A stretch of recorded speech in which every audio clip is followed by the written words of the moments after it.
پاکستان میں بڑھتی ہوئی مہنگائی کے ساتھ ساتھ پیٹرولیم مصنوعات کی قیمتوں میں اضافے نے بھی عوام کا جینا دوبر کر دیا ہے۔ پاکستان کی تاریخ میں پہلی بار اوگرا کی سفارشات کے بغیر پیٹرولیم مصنوعات کی قیمتوں میں ریکارڈ اضافہ کر دیا گیا۔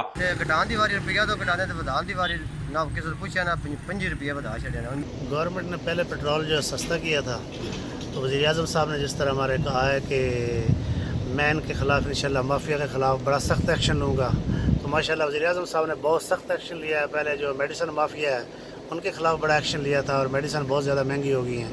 اس کے بعد انہوں نے چینی مافیا کے خلاف بہت زیادہ ایکشن لیا ہے، تو چینی بہت مہنگی ہو گئی ہے۔ آٹا مافیا کے خلاف ایکشن لیا ہے۔ اسی طرح پیٹرول مافیا کے خلاف ماشاءاللہ انہوں نے بہت زیادہ سخت ایکشن لیا ہے، تو پیٹرول مہنگا ہو گیا۔ تو اس طرح اگر ایکشن مزید لیتے رہیں میرا خیال ہے انشاءاللہ ویسے بھی عوام کا جینا محال ہو جائے گا، مشکل ہو جائے گا۔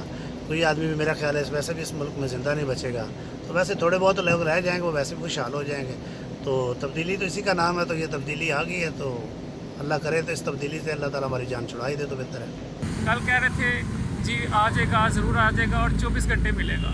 رات کے 11 بجے میں گیا ہوں، وہ رحمانیہ پل کے ساتھ جو برسا والے ہیں، ٹھیک ہے، وہاں پہ بھی کوئی نہیں۔ پی ایس او پہ گیا ہوں، وہاں پہ بھی کوئی نہیں۔ جس جگہ پہ جا رہا ہوں تیل 75 روپیہ لیٹر تھا اور اب یہ ہمیں 100 روپیہ لیٹر تیل دے رہے ہیں تو پھر بھی نہیں دے رہے۔ جب پہلے گورنمنٹ نے پٹرول سستا کیا تھا اس ٹائم میں یہی حالت تھی، پٹرول نہیں مل رہا تھا۔ ایک تو یہ رات کو فیصلہ یکدم انہوں نے کیا ہے، 10 بجے پٹی چل گئی ہے ٹی وی پہ اور 100 روپے لیٹر پٹرول ہو گیا، پھر بھی آج پٹرول نہیں مل رہا۔ یہ ماشاءاللہ گورنمنٹ ایسے کرتے رہے گی تو چھابڑی والے اور غریبوں کا جو لو طبقے کا نام لیا جاتا ہے وہ ختم ہو جائیں گے۔ میرے خیال میں یہ 2 سال اور گورنمنٹ اگر یہ کام چلاتی رہی تو انشاءاللہ اس ملک سے غریب بالکل ختم کر دے گی۔ کئی افراد کا کہنا ہے کہ عوام سستا پیٹرول تو استعمال کرنے سے قاصر رہی، لیکن مہنگا پیٹرول ضرور ملے گا۔